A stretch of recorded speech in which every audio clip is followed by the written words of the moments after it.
Assalamualaikum warahmatullahi wabarakatuh. Waalaikumsalam.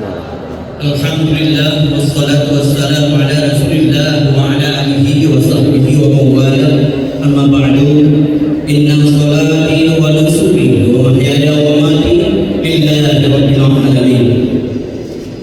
Segala kemudian salam dan salam pada ulama dan besar Muhammad sallallahu alaihi wasallam yang telah membawa kita risalah yang benar dan yakin oleh kita dari risalah tersebut sampai dengan akhir hayat kita. Yang kami hormati Bapak Pilih Wadibin yang dalam kesempatan ini diwakili oleh Bapak Sekda Kabupaten Yudun, Bapak Insinyur Ibrahim